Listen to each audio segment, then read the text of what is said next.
Warning. The Intercontinental Committee on Podcasting warns that listening to the Get the Fluff Out podcast may induce euphoric feelings of nostalgia, which may lead to complete and total ratitude. The show starts in 3, 2, 1, go. Fluff, get the fluff out.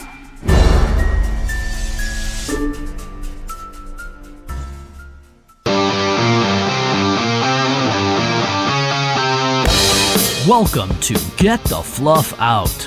I'm Hollywood, along with your co-host, Dirty Jim. And thanks for joining us on our rockin' journey through the decades in our quest for the musical Holy Grail, creating the ultimate Gen X rockin' mixtape playlist. On each episode, we'll choose which songs from an album review that will make the cut to appear on the playlist. It's time to experience the soundtrack of our lives. All right, welcome to Get the Fluff Out, and this is going to be an amazing episode. I feel it in my bones, Dirty Jim. We got a lot of work to go on this episode, Hollywood. You don't even know what's coming at you right now, but you will. You will soon know. Yeah, I don't, and, because of that, let's skip the small talk. Let's just get right into the episode because we got a lot of good stuff going on. You know what? I got one more thing to say. Okay. Let's move on. See, I wanted to be the one to push the show forward. So let's move on. Now, you usually do the album information and the band members, but tell them what's going on today. So today we actually have a couple special guest presenters on the Get the Fluff Out podcast. We have guests, people. That's right. Guests. So we have, for the album information, long-time friend from Naugatuck, Connecticut, now living in the Carolinas. We have Mr. Mike Heston. Can we call him Metal Mike Heston? Let's do it. Okay, let me do that again. All right. Here we go. Mr. Metal Mike Heston. I kind of liked it. I didn't like how you said it, but I do like the Metal Mike Heston. I think the rest was pretty good, except for the part you said. Go, Mike. It's your turn. What's up, Hollywood, Dirty Jim, and Get the Fluff Out fans around the world? This is Mike Heston from Columbus, North Carolina, and today we will be reviewing Judas Priest's 1980 album, British Steel. My favorite song is Living After Midnight. Are you sure about that? And if I had anything to say about it, it would be a prime cut, because I'm bringing it to the party. Thank you, Hollywood, Dirty Jim, and all you Get the Fluff Out podcast lovers out there. Remember, keep it metal. Wow. Metal Mike. I don't know if it's a song that I would have picked for my song, but you know what? Let's let Metal Mike, have his... Everyone has their own thoughts about songs. Yeah, let him enjoy. Let him enjoy his moment. Yeah, I'm not going to knock him. I'm not going to knock him that this is probably my 10th favorite song on this album. Yeah. No, I'm going to knock him. I'll be knocking him right now. There's only 9 songs on the album. Exactly, and number 10 was yours. It was his. So, Dirty Jim, why don't you introduce our other special guest? Okay, I thought you were going to say friend. I'm glad you didn't, but the guy who's coming on next is an avid GTFO listener. Also, his wife is too. But he has been on our program before when it was the Lipstick and Leather podcast. And it is the one, the only, Augie Lopes. And he's going to be introducing the band. And I also want to hear what his favorite track is. Our number one Portuguese fan in the world. So far. Hey, it's Dirty Jim's favorite Portuguese friend. Great to have you guys back doing the podcast. Dirty Jim for the laughs, and Hollywood for his insane knowledge of every music genre. These are the band members for the Judas Priest 1980 album British Steel. Vocals, Rob Halford. Lead guitarists, KK Downey and Glenn Tipton. Bass, Ian Hill. And on drums, Dave Holland. This is Holland's first album with Priest replacing Les Binks, and he went on to play on what I consider Priest's biggest album. British Steel, Point of Entry, Screaming for Vengeance, Defenders of the Faith, Turbo, and Ram It Down. Well, maybe not Turbo. Unfortunately, Dave Holland is no longer with us, passing away in 2018. Dirty Jim asked me to pick my favorite song on this album, which is impossible. There's not a bad track on here. But I'm going with track 1, Rapid Fire. It starts this album off with everything Priest is. Dueling guitar solos, solid drum beats and bass playing, and of course the insane vocals of Rob Halford. I'm guessing all these songs will be on the Gen X playlist. On a side note, I can't believe it's been 13 years since we all went to the 30th anniversary tour in 2009. Dirty Jim, myself, Mark, Harps, Kilmer, and James driving the J&M van. I gotta tell you, I'm not saying that he did a better job than Mike Heston. You're not? But I am saying that Rapid Fire is a pretty freaking good song. That's a rockin' track. I mean, you compare Rapid Fire to Living After Midnight. I mean, we're going to get into our own review here, but come on, between Augie and Metal Mike, woo! I Maybe think, should we change it to Metal Augie and Mike? Just Mike? Just Mike. I like it. Okay, just Mike and Metal Augie. All right, well, hey, guys, thanks a lot for doing those for us. You both did a great job. Maybe not so great on the choosing of your favorite songs, but I'm going to go down and go through a couple little album notes. What do you think, Hollywood? Yeah, let's go ahead and do it. Thanks, guys. We really appreciate for you guys participating on Get the Fluff Out. I'm sure after what I just said, they may never come back. But anyway, this album went platinum, which means it sold 1 million plus albums. And in the UK, it hit number 4. In Sweden, it hit number 20. And in 2017, Rolling Stone magazine ranked it number 3 on the 100 greatest metal albums of all times list. And it made a book in 2005 called 1001 Albums You Must Hear Before You Die. And I agree. You need to hear this album. But then again, you need to hear every Judas Priest album. Just about. Maybe not Nostradamus. But those are my album notes. Yeah, I actually have a couple too here, because when I was going through some information, and some of this stuff I already knew, obviously being a huge Judas Priest fan, the both of us are, but this was actually the first album that Halford, Tipton, and Downing actually wrote all the songs together as a trio. They hadn't done that before. This was the first time that the three of them would get together in a room and they would write, the songs together, the music, and they would build the songs together. And Halford actually brought that out on a show called Music History with Sammy Hagar, and I thought that was a really cool interview that Sammy did with Halford. And another thing which was really interesting is that this album, British Steel, was recorded at Tittenhurst Park, which was a mansion estate owned by Ringo Starr at the time. And it was previously owned by John Lennon, who actually sold it to Ringo back in 1973. So Priest came in, and there was other bands that recorded at Tittenhurst Park. But Judas Priest, when they came in to record the album, there was actually a recording studio on the grounds, but they didn't like the sound of the studio and the room, so they decided to actually bring the recording equipment and stuff actually into the house. So they used different rooms for different instruments in the actual house itself, which they felt had more natural acoustics and character ambiance. And to me, it sounds great. They did an awesome job with it. Tom Allum, who's the producer, he did a great job with it. That's all I have for notes. I want to get into the track breakdown, Dirty Jim. Well, can I ask you a question real quick? Yeah. Did they do any of their business in the bathroom? Actually, they did. that tile provided some good ambiance for their business. That's enough of the potty talk.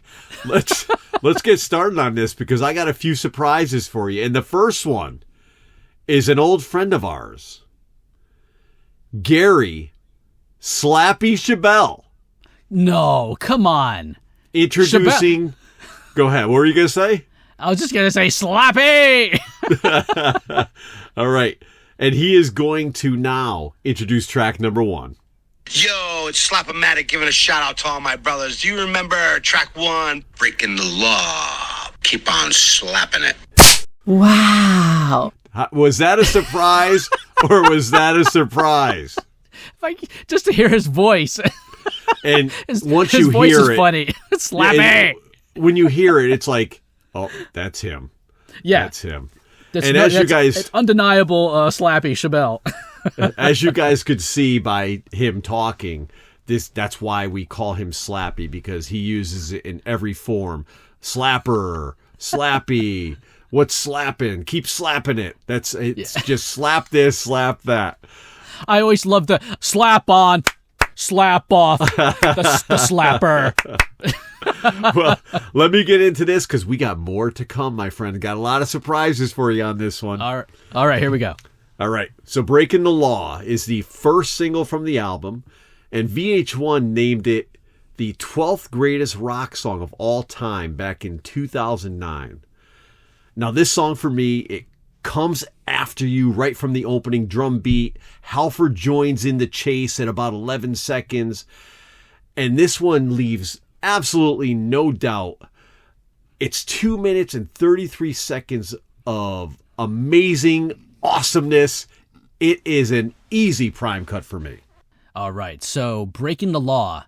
So after the smack of a snare drum, a classic and legendary metal guitar riff is born. Breaking the Law. Now this song is that was a very epic beginning for yours. Absolutely. So you're doing a movie soundtrack. This Christmas, after the smack of a snare drum, Breaking the Law. All right, go ahead.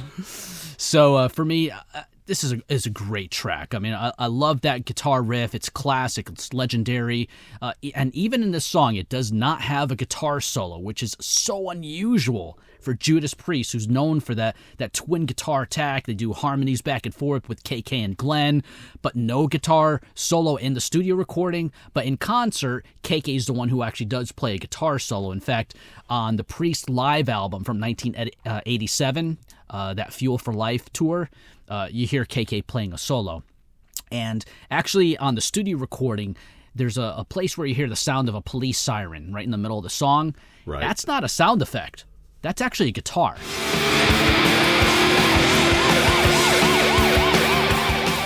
And so that's a guitar note that's being played by KK Downing. He's using some effects and a whammy bar, but it sounds like a police siren, but it's a guitar. So I love that part of it. And one thing I'll take note of, if you watch the live version on YouTube of the live Vengeance 82 video, check out the moment at 2 minutes and 15 seconds and 2 minutes and 24 seconds. Right there, that 9-10 second part, you'll actually see the famous scene of KK, Glenn, and Rob. They're kind of rocking back and forth in unison, which was actually photographed, and it became a poster that was on my bedroom wall and on the bedroom wall of, I guess, so many 80s metalheads, so many, Priest metalheads. It's an awesome scene. I love that. And in addition to all of that, there was a little-known Connecticut band called Forced Entry who played this song back in the 80s. Now, Actually, not that bad either. Yeah, did you actually like singing the song when we did it? Did you like the way we kind of played it?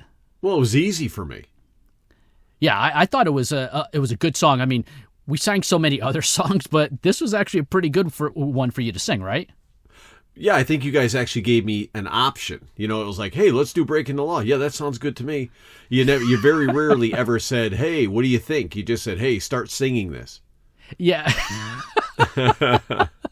Oh, so sorry we did that. We tortured you with some of the songs that we played. I was like, okay, Dirty Jim, let's play Run to the Hills by Maiden. You stunted my career. I did. Sorry, dude. But anyway, Breaking the Law it's a classic track. I love it. It's a prime cut all the way and making the ultimate Gen X Rockin' Mixtape playlist. All right, well, without much further ado, because we spent a long time on that, let's move on down to our friend James McCowan introducing track number 2. Oh my God, James. Okay, let's do it. Hey, all you metalheads, this is Jimmy New Haven coming at you with track 2, Rapid Fire. Oh. Jimmy New Haven? Jimmy, you know who named him that? Where'd that come from? John Carbowitz named him Jimmy New Haven. No, get out of here. Did he? Because James used to play guitar and, John, because New Haven Coliseum was the big rock, the rock where we went and saw all our concerts besides Hartford. Yeah. And he called him Jimmy New Haven. Wow. After all these years, I never heard that. That's crazy. Wow. That's James, thank you so much, dude. That's awesome to hear your voice, and glad you're part of the Get the Fluff Out podcast family. All right, well, you know what? With all that being said, tell us what you think about Rapid Fire. Okay, so Rapid Fire, I mean, this track opens with just a fast guitar tremolo picking on that low E string with a fast drum fade in. To me, it's awesome. I love it. And the opening lyric of this song, I mean, Halford, screams out, "Pounding the world like a battering ram." Dude, those opening lyrics, it just screams metal. I mean, I love this song. One thing that's interesting about the track, though, it doesn't even have a chorus. it's just verses, metal riffs, and multiple back and forth guitar solos by KK and Glenn. Come on. Nothing else is needed for this piece of awesomeness.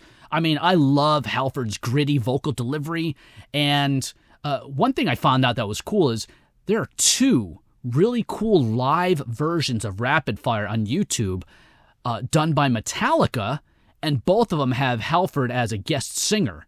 One was in 1994, and that's when he had his band Fight. And then they also did another one where they brought Halford back, and they did the song Rapid Fire in 2011 when he was back in Judas Priest. Go check it out, guys, on YouTube. Both versions are awesome. I love the way Metallica plays it, along with Halford singing. This song, Rapid Fire, absolutely, without a doubt, metal prime cut all the way. So just a quick recap. Breaking the Law had no solo. Rapid Fire has no chorus. Right, but plenty of solos. Right. So to me, Rapid Fire is exactly how this song hits you. It's a 4-minute destruction of your inner ears. Turn it on, turn it up, and just rock out. It's the perfect prescription to cure all your woes. The Dirty Doctor has spoken. Get this on the playlist. It is a prime cut for me. There you go. And obviously, this is the favorite track by our Portuguese friend, Augie Lopes. Yeah. See, by us keeping on telling everyone that he's our Portuguese friend, does that make us racist? or bigoted? Are we trying too hard? Yeah, we're trying to attract the Portuguese audience here. Come on, guys. Everybody in Portugal and Brazil, listen to the Get the Fluff Out podcast.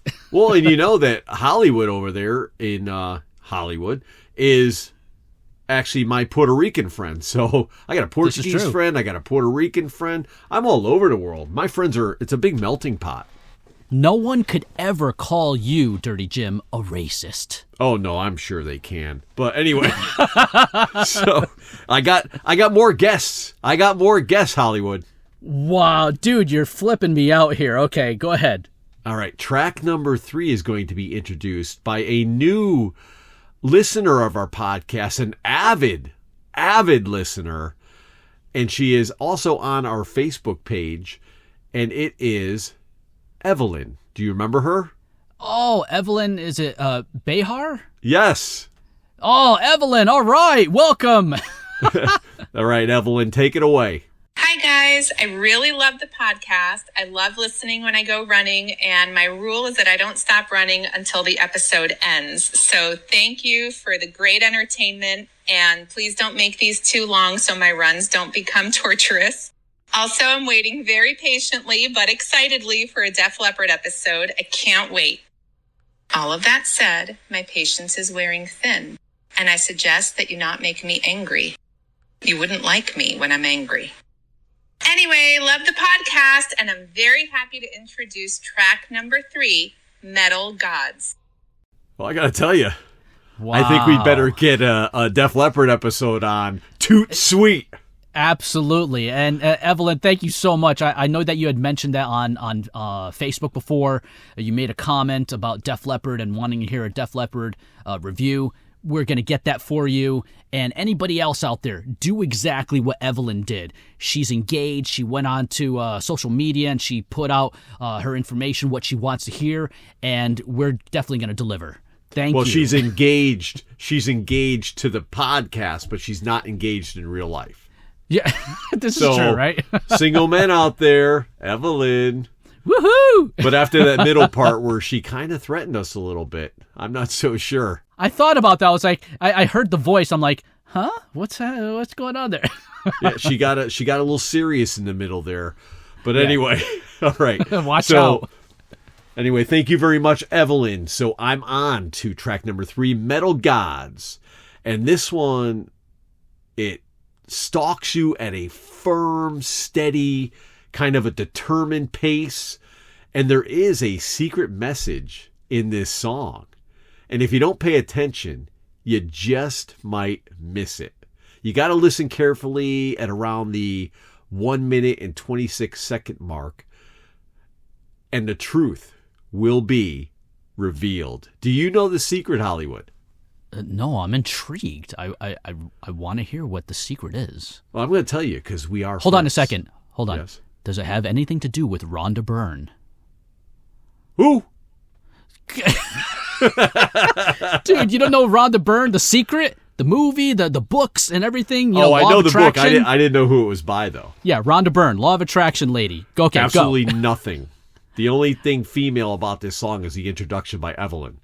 Go. So, all right, are you ready?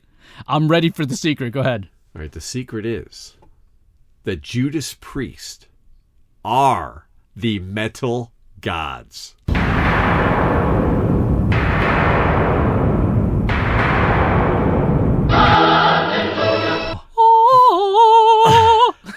This chorus is way better live. And a matter of fact, the whole thing is better live. And going back to that album from 1987, Priest Live. Oh, yeah. Go listen to this song because you will get an even greater appreciation for it. But studio or live, the end result is the same. This is a prime cut. It needs to be dispensed generously. All right. So for me, Metal Gods.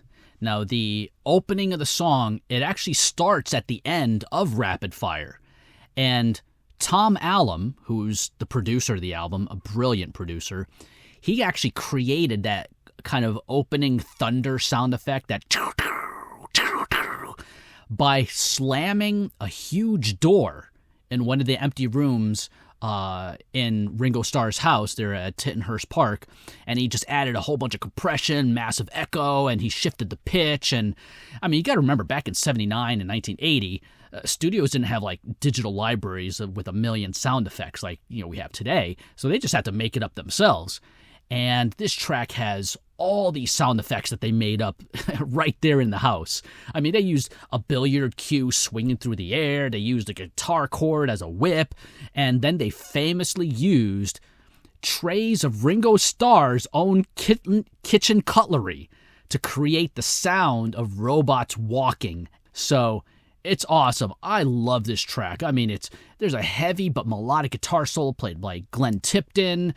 To me, it's a glorious song that metal maniacs love to this day. Now, the thing is, it's not a fast song. It's just heavy, it's metal, and it's classic. It's absolutely a prime cut, and it's also my mint. It's not metal robot soldiers marching. It's just forks and knives slamming inside cutlery trays. Track of the album. Prime cut.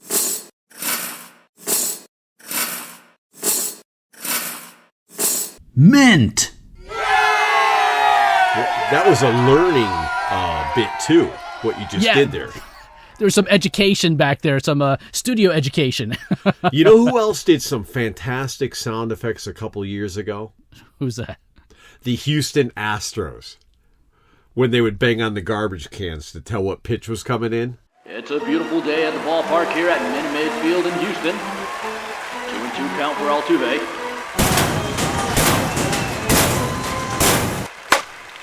Gee willikers, it's going, gone! Wow, it's almost like he knew a fastball was coming down the plate.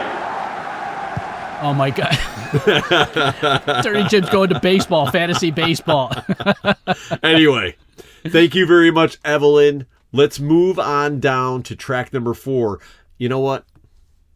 I'm feeling kind of a little spicy right now. Let's bring in another friend.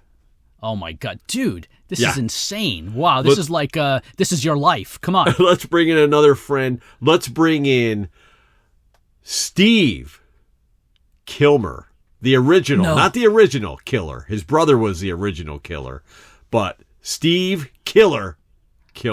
Killer! What's up, people? This is Killer from Naugatuck, Connecticut, bringing you track 4, Grinder. Wow, that was awesome to hear his voice. Killer! Grinder! I love the way he says that. It's just like Halford. Grinder! Like Halford. Steve will love that. You just compared him to Halford. I compared him to the metal god. That's right. That's right. Thank you very much, Steve Kilmer, for that introduction. Thanks a lot, Steve. All right, so for me, Hollywood, here's another song, Dirty Jim, that you and we played in our band back in the 80s. And I loved playing this song in the band, and I love hearing this song not only on the studio album, but also live. To me, it's a great song. In fact, it was the first full Judas Priest song that I ever learned to play on guitar and to actually learn the guitar solo. And that's why I have such an affinity for this song, even though it may not be a song that most people know. It actually is an awesome song. It's just straightforward, driving rock. And Dirty Jim, I mentioned this before on Breaking the Law. Out of all the Judas Priest songs that we played Breaking the Law, we played Living After Midnight, Grinder, Eat Me Alive, Desert Plains. Head Out to the Highway. No, we did not. We did not. We did no, not Head Out to the Highway. Yeah. Desert Plains and Green Manalishi. Yes. Out of those songs, which was your favorite to sing, and or which was the favorite that you heard the band playing? Our band? Yeah, our band. Well, you guys were good. Like, you and Bruce were always very good. Me and Joe were not. It's very hard for me to pick. It wasn't Bruce. I don't want to leave out. It was Rich DiCarlo. Oh, Rich is great. Rich is great. Yeah, Rich was awesome on bass. When we were doing all these metal cover tracks, it was Rich DiCarlo on bass, Mike Heston on the second guitar, Craig Pisani on drums, me on lead guitar and rhythm guitar, and then you on vocals. See, I can't remember like what would be my favorite, but like we did Living After Midnight too. Yeah. And I think Living After Midnight all the way through came out better than any song, because there are certain parts in certain songs where I just can't hit that note that Rob Halford hits, so I just wouldn't. And but yeah, I mean, everyone had some good parts that were easy for me to do. When Halford's just doing his raspy stuff, well, that's not that I'm saying it's easy, but obviously I can't duplicate what he could do otherwise. Right. It was just easier than the high-pitched vocals, but right. Here on Grinder, I thought you sounded good on this song. Obviously, Rob Halford sounds great. To me, it's a no-brainer. It's a prime cut making it to the playlist. All right.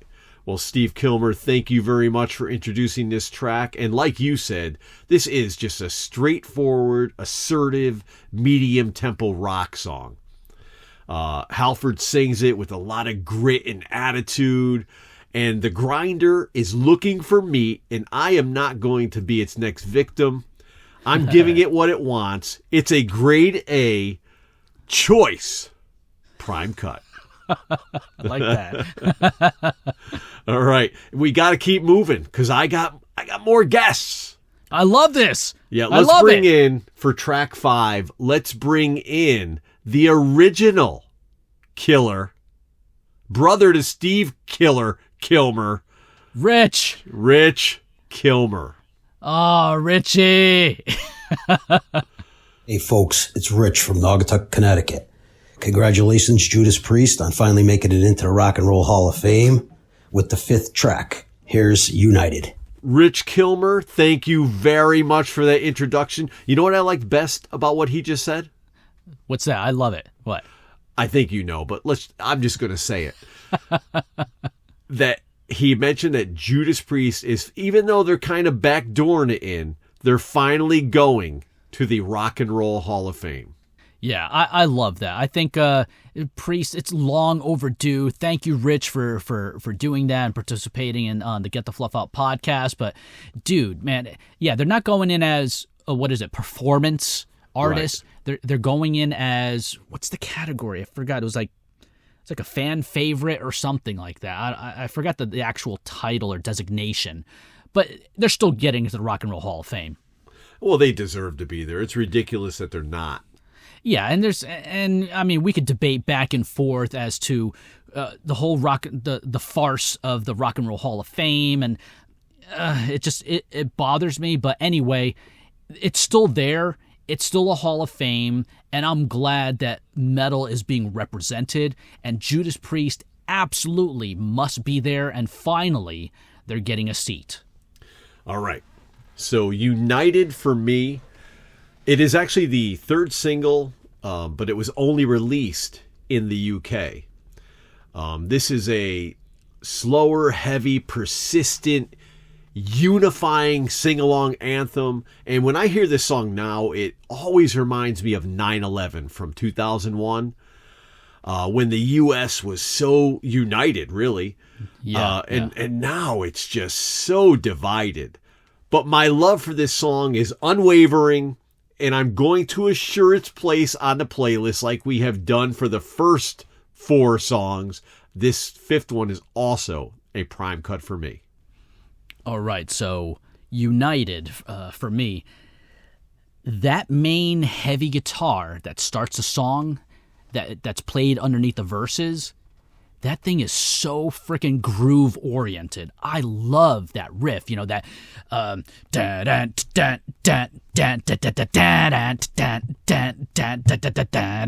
ooh, freaking awesome. I love it. And then in the chorus, they kind of went for this sing-along anthem, which obviously it works whenever they played it in concert. I don't hear it much in concert now, in the last shows that I've seen. But to me, I actually feel that the chorus is kind of the weakest part of the song. So I like the kind of the sing-along, but for me, my favorite part is always the verses. And I love where Halford sings, we can do it, and if they wanna, they can try, but they never get near, and they can get out of here. I love that part. Halford's awesome when he's singing in his gritty vocals, when he's singing in his high vocals. To me, this is still an awesome song. It would be a grade B prime cut for Hollywood, and it's still making the Gen X Rockin' Mixtape playlist. I gotta disagree there, Mr. Wood. You're going grade A prime cut? I'm going grade A prime cut. Every one of these songs so far. Okay. All right. Well, here we go. And this is going to be, no surprise. We have another guest coming in to introduce track number 6. All right. Who do we got? It's a newer listener to our podcast. His name is Andy Pacelli. All right. And I met him through an ex-girlfriend years ago, and I got introduced to this whole little tribe of 80s hair metal fans. And we got along really good. Me and a bunch of the guys, we loved this 80s hair glam metal rock, and they still love it today. Is he from Naugatuck or Connecticut, or where's he from? He's from Connecticut. I think he was originally from somewhere down towards Fairfield County-ish originally. Okay. I can't remember, and I'm probably insulting him right now by not remembering where he's from. Well, Andy, thank you so much. Welcome. Yeah, he did live in Naugatuck for a little while, but you actually got him an autographed picture of Neil Peart. Remember? Holy, get out of here. That's that was Andy. For him? Yeah, that was for Andy. Hold on. Whoa. Hold on a second. Don't say it like that. Don't say that was for him.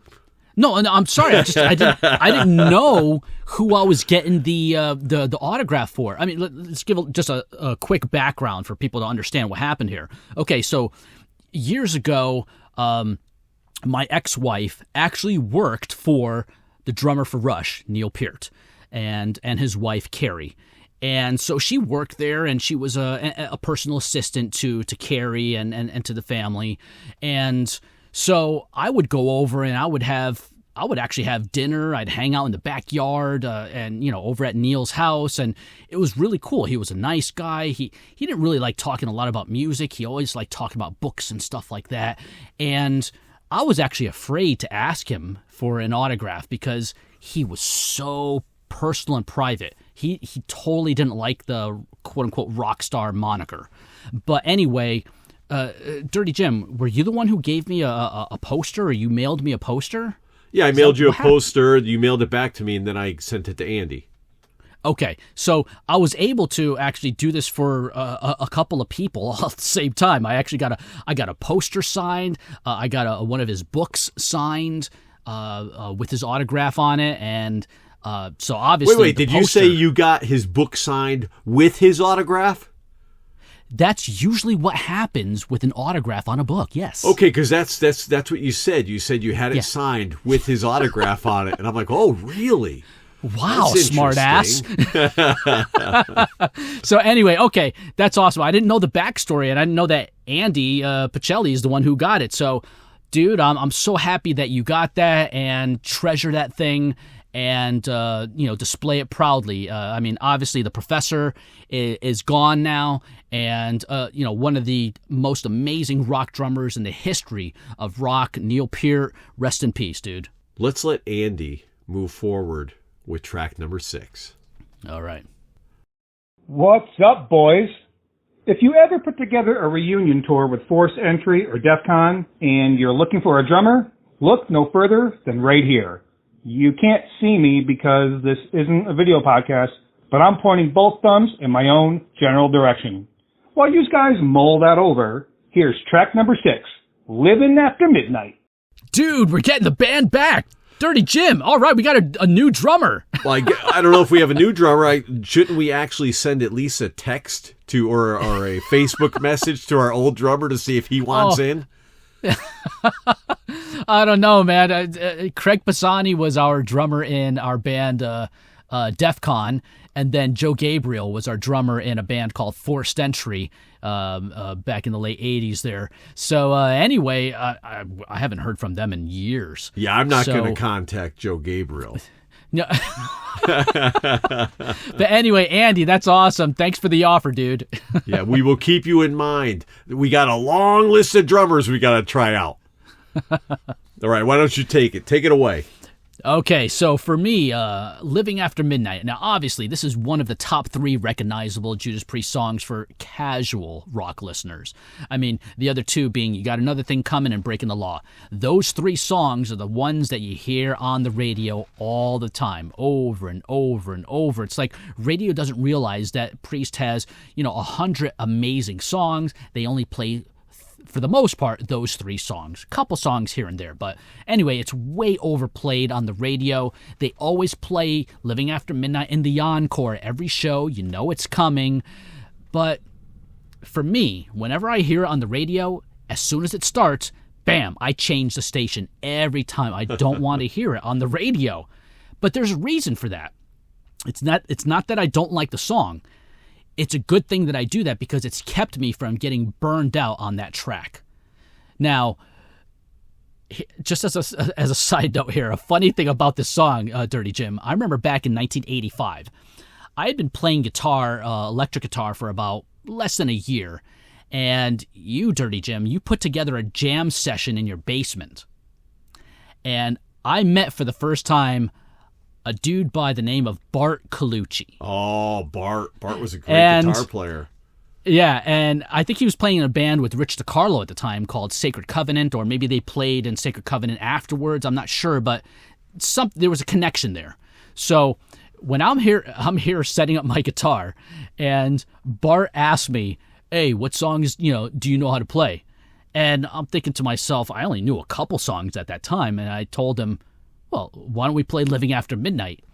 And he kind of looked at me and he kind of just snickered and he said, such an easy song. Oh, that's so funny. It was like he was putting me down. And I'm like, dude, I was proud to know that I knew how to play Living After Midnight. I even knew the guitar solo after only playing for like 8 or 9 months. But anyway, this was and still is An awesome party rock track that everyone can sing along to. This is absolutely an anthem for the 80s. Living After Midnight is a prime cut all the way. Now, Bart and Rich they've been longtime friends. So that's how they knew each other. And, right. And I met them all together pretty much because we skipped school one day, or I think we left school early, and we went up to Ernie Marenko's basement. He was a drummer. And it was me, him, Billy Stoltz was with us. And we just got up there. Whenever we knew a song, we would just go sing it. And that's how I ended up being in kind of a band with them. And again, I wasn't that good. I was good at some times and other times I wasn't. So if you played only songs that I was good at, it could have done something. I mean, I'm not going to become a famous vocalist. No one's going to be sitting here doing a show about, my band. But well, maybe they would, but it wouldn't be positive. Behind the music with Dirty Jim. All right. Well, let me get into Living After Midnight. So pretty much what you said. I have a lot of the same stuff. It's another one of those songs that makes you roll your eyes when it pops up on the radio because it's way overplayed when there are so many Priest songs that don't get any attention. Right, I know. But when you're at a party with old friends and the drinks are flowing and this comes on, it becomes the right song at the right time. It's a classic, and it's an obvious prime cut. Also, I forgot to mention that it is the second single, but it was also only released in the UK. But thank you, Andy Pacelli, for the introduction. We have to move on because there are more people to talk about. Wow, more people are giving to the podcast. Yeah. I feel so much love being brought to, GTFO. Yeah, this young lady has given before, and although she is married to the guy who did our band introduction at the beginning, Augie Lopes, no one is married. No one is married on this album. So this is Darlene Sweet that's going to be introducing track number 7. Dar. I'd rather be listening to the Dave Matthews Band, but I guess Judas Priest is okay too. Here is track 7. You don't have to be old to be wise. Darlene. Wow, that was awesome. I mean, of course, you know how I feel about Dave Matthews, but I know she loves him. I know. But something tells me she may love him more than she loves her husband. Oh, my God. Do you think that if she had the choice, do you think that she would leave Augie for Dave Matthews? In a fraction of a second. To become Darlene Matthews? Ooh. All right, let me get it. Thank you very much, Dar, for that introduction. Thank you, Darlene. Appreciate it. Let me get into track number 7. You don't have to be old to be wise. Now, I don't listen to this album a lot because it really is. I mean, it is a bunch of hits. But there's so many more albums. Like, I love Defenders. I love Screamin'. I don't usually come back to this album, but I do go to Stained Class. And I don't know why I don't listen to this album more because it is really that good. Yeah, I enjoyed listening back to this one because I'm in the same boat as you. Yeah. Right, but I think I forgot how good this song really is. The 56-second building intro is fantastic, and the whole thing is really just spectacular. As a matter of fact, I have good reason to believe that this song was tagged by the PMRC because the length of the song could possibly cause multiple eargasms. What? Yeah, I'm actually not really sure if that's 100% true, but I do know. Check your facts on that. I do. Hey, this funny. I was doing some quick fact checking here, but I do know what is true about this song. It rocks, and it is an irrefutable prime cut. Not only that. No, come on. It's also I hope I'm still rocking like these guys when I'm in my 70s song of the album. Living after breaking the law. United Metal Gods. Nurse! Nurse! My colostomy bag is full. I used to be a hot, studly firefighter. Now I'm alone, sitting in my own crap.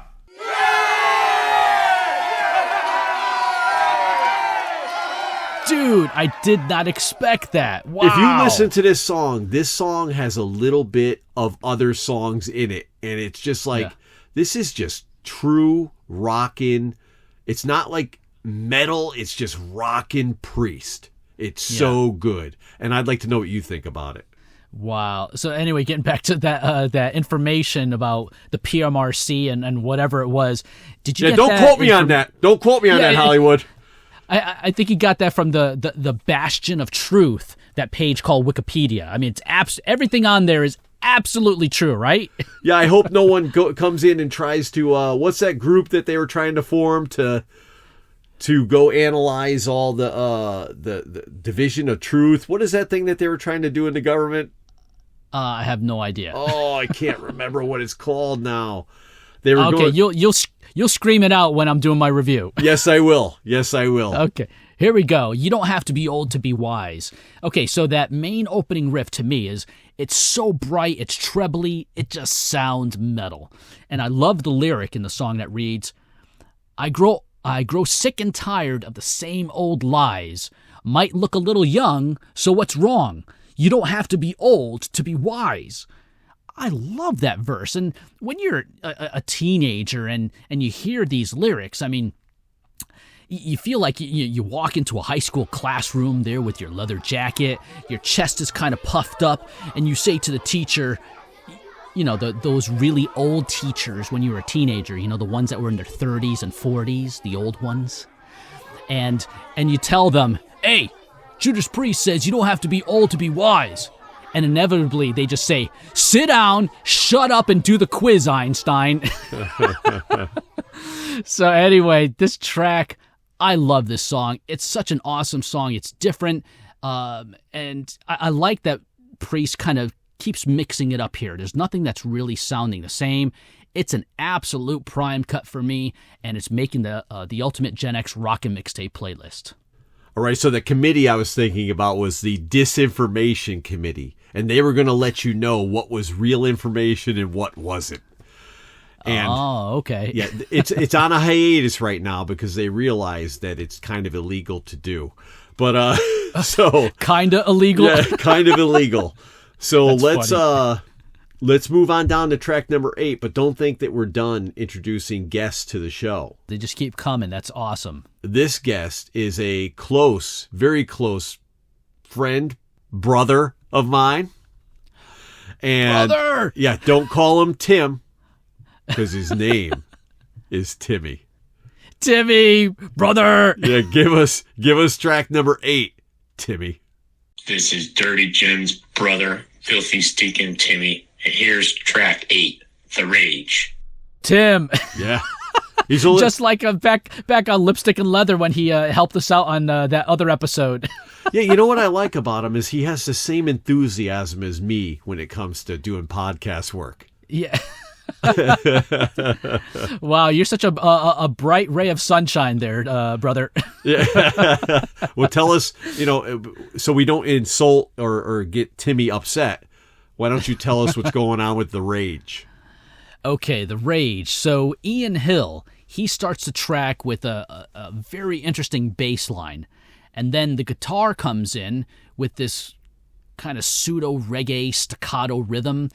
And then at the 39-second mark, you're slammed in the head with an anvil, just like Wile E. Coyote, with this massively heavy mid-tempo riff. I love it. You're not expecting that kind of riff after that strange intro. And this is such an interesting song. Again, I love how they mixed it up on this album. It's different. I dig The Rage. There's a great solo by KK in here. To me, it's absolutely a prime cut making the playlist. I hope you edit that part in the podcast about Wile E. Coyote because we do not want to promote violence. No, we do not. To be sick. All right. For me, The Rage, a lot of it, a lot of these songs we have kind of the same information. But when I was listening to The Rage, I thought to myself that this is the closest thing to a ballad that you'll find on this album. Right. But it's absolutely not a ballad. You know, after a slow, steady, provocative, bassy 58-second intro, it becomes a slow, sexy, heavy masterpiece. Yeah. I was teetering on this one a little. It's really only 3 short verses, with the last line of each verse kind of acting as the chorus. You know, because it's always saying the same way, that last line, even though every line is different. Yeah. So I'm teetering on it, and I'm thinking, how should I decide on this? And I thought, you know what? What would Jesus do? Oh my God. And then I'm thinking, WWJD? Of course.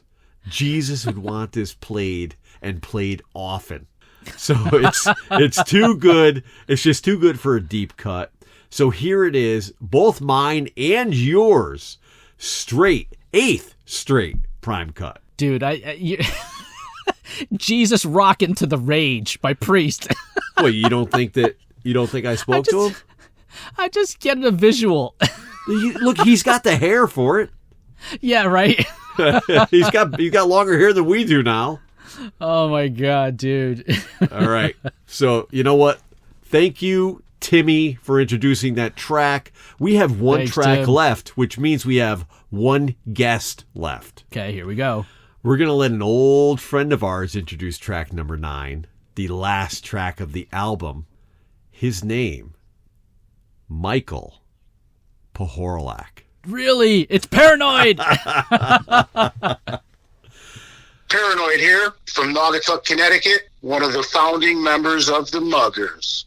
Got a song, Blast from the Past, track number 9, Stealer. Paranoid!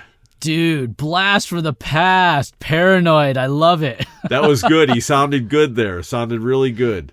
Wow, Mike, man, I haven't heard you in years. Dude, you got to give me a call. I mean, you called Dirty Jim out of the blue. You don't talk to me? What's up with that? What are you trying to say? I'm just trying to say that I was the one that we drove to school almost every day in high school. He would pick me up. We'd have a little breakfast. Right. A little smoky yeah. breakfast right before we get to class. A couple other people are having a little drink, hydrating for the day. Dude, man, we had such a good time going to high school, and I loved, once he got his license and he started picking me up, I mean, we lived literally just right down the street from each other. He'd pick me up, we'd go to high school, and it was always a wake and bake going to high school. It was awesome. So, dude, thank you for doing this on the podcast. We appreciate it, man. I hadn't talked to him for years. He called me out of the blue. And, you know, it's whenever we get together with someone from those days, it's like you never left. And we just picked up right where we left off. Oh, wow. That's awesome. All right. So let me get into track number 9, Stealer. And this is an aggressive album-ending ripper. It stalks and taunts you for 4 minutes and 30 seconds, and you will definitely welcome the company. If this was back on the Lipstick and Leather podcast, this album would have gotten a strong 5 sweet mullets. And I know I did not hit that note. I wasn't ready for it. But it would have gotten 5 sweet mullets. Sweet mullets. And if you have not listened to the Lipstick and Leather podcast, you should definitely go back and check it out. 33, what I consider great episodes. Would you concur on that, Hollywood? Absolutely, yeah. That was a really, it's a moment in time for us. I mean, we were learning the whole podcasting thing. We were having so much fun doing that podcast. We were doing things that we shouldn't have been doing. Yes. As far as like recording and getting clips from TV shows and movies and all these sound effects that are coming off of YouTube and stuff. But you know what? It wasn't monetized or anything. We were just doing it for fun. So I think it came off that way. And I think a lot of people around the world picked up on that and really enjoyed the Lipstick and Leather podcast. We just did a slight transition over here to get the fluff out. We still dig what we're doing now. In fact, we're doing some awesome stuff, and we're still hitting a lot of countries throughout the world. We picked up a few more on my last statistics, Dirty Jim, and I'm digging how the podcast is continuing to grow for Get the Fluff Out. All right, well, I should finish up track number 9 before I even forget what I'm doing. But anyway, this is really easy. It's a clean sweep. It's an album full of prime cuts. And all I got to say is one thing. Can you dig it? Dude, I love that. Cyrus. That's the line from Cyrus from the movie The Warriors. It was great. Oh, man. Okay, so here we go. Steeler. Wait. So, great and so cheesy at the same time, but go ahead. So for me, Steeler, from the moment I heard that very fast guitar riff, I was hooked. And, I mean, here's another track. Just like Rapid Fire, there's no definitive sing-along chorus. It's just straight frickin' metal. I mean, it doesn't matter that there's no sing-along chorus. To me, the song is awesome. And Dirty Jim, I was going to ask you a question. Now the guitar solo in this song it's KK Downing doing the guitar solo at the end. Now, does that guitar solo kind of remind you of any other song? Let me guess. Did we rip it off? Did we rip it off on Cell Blocked or which one did we rip it off on? No, I didn't rip off a KK Downing solo for our songs. But this particular solo, it's super reminiscent and very similar to the one that he did on the song Winter Retreat from Rock-a-Rolla back in 1974. Now, remember when we did, again, we're going back to Lipstick and Leather, we did what was called, it was a Battle of the Titans, and we battled Rock-a-Rolla, the debut album from Priest, against Iron Maiden's debut album. And it got to this one track, and Dirty Jim hated it. He slammed it as like, noise, what is that? What's going on? It's just, whammy bar, this and that. Well, that's all it was. It wasn't Steeler. Yeah, but no, dude, if you listen to the solo, just the guitar solo, not the rhythm guitar and the drums and everything around it, it's very reminiscent of Winter Retreat on Rock-a-Rolla. But I dig it because it fits in with, that very end of the song for Steeler. It's awesome. I love the track. It's absolutely a prime cut for me. And once again, I think this is our very first straight prime cut of the GTFO podcast.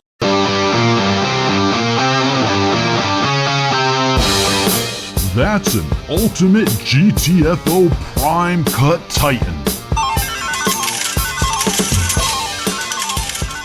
I just want to thank Mike Heston, Augie Lopes, Gary Chabelle, James McCowan, our new friend Evelyn from New York City, Steve and Rich Kilmer, Andy Pacelli, possibly our new drummer in our reunion tour band, Darlene Sweet, my brother Timmy. He actually does go by Tim. He doesn't really go by Timmy. And last but not least, our old friend Mike Pahorlak. Wow, that was awesome. Just to hear, now for me, that was all a complete surprise to hear everybody. So thank you so much. Dirty Jim, thank you for putting that together. It definitely was a walk down memory lane. And when it comes to Judas Priest, guys, obviously you can tell that Dirty Jim and I were huge fans of this band. It's probably one of our favorite bands that we listened to when we were kids and even on into today. So for all you guys who are not up to date on like new Judas Priest, in the future, we are going to be reviewing the last album that they did and put out, Firepower. That was such an awesome album. If you guys haven't heard it, go on to Spotify, go to YouTube, buy the album, buy the CD, whatever. Just listen to Brand New Priest. It's some really good stuff. Or just wait for us, and we'll tell you what singles to purchase. Right, exactly. Or you'll actually hear the music on the review. That's right. All right, then, guys. So that does it for our album review, our awesome, amazing album review of British Steel by Judas Priest. Dirty Jim, why don't you mention our companion episode as well as what amazing music we're going to be reviewing next time? All right, so if you haven't already, go and listen to the other episode that goes along with this one, and it's Styx, The Grand Illusion from 1977. And in about 2 weeks or a solid 15 days, you're going to be able to hear the 1992 album by Alice in Chains called Dirt. and Cinderella's Long Cold Winter from 1988. Those are going to be two great reviews. Absolutely, guys. So go ahead, hit the follow button, hit the subscribe button on Spotify or any other podcast platform that you like listening to, the Get the Fluff Out podcast. That way you guys can be notified when new episodes are released on the 1st and the 15th of the month. And also, if you'd like to send us any comments or suggestions or whatever you'd like to do, you can send it directly to our email address if you'd like, which is getthefluffoutpodcast@gmail.com. Or just go on our social media channels. Go to Facebook, go to Instagram, go to Twitter. You can find us at Get the Fluff Out Podcast, or go directly to our website. We actually, Dirty Jim, we have an awesome website. I don't know if you checked it out lately. I've been doing a lot of work on that stuff. But you know what I do notice? We have a lot more listeners than we do active people on our social media pages. This is true, and the same thing happened with Lipstick and Leather. Yes, we had thousands and thousands of listeners around the world, but the people on our social media pages, they didn't engage as much. But it's okay. I mean, we like when people engage. But by all means, just go there and you can check out our website. Like I was saying, it's www.getthefluffoutpodcast.com. Maybe they don't see you as approachable, but anyway, our sound effects, we've got some of our sound effects. Some we make ourselves, and some we get from a site called Zapsplat.com. And our intro music is from a site called Looperman.com. And it's a mixture of two loops. One is a drum loop from HP Records called Vintage Kit 2. And the other one is a guitar loop from GeoMoon called Groovy Rock Guitars Loop Riff. And then the outro music is a song called Elysian Fields, which was recorded by our band Forced Entry back in 1988. Copywritten by Hollywood and Dirty Jim. Yeah. All right, guys. So once again, thank you for everyone who participated today and all the names that Dirty Jim read off. We want to thank everyone for carving out some time in your busy schedule to listen to the Get the Fluff Out podcast and to get just a little Gen X nostalgic with us. So with that being said, Dirty Jim, we just got the fluff out. Yip, yip.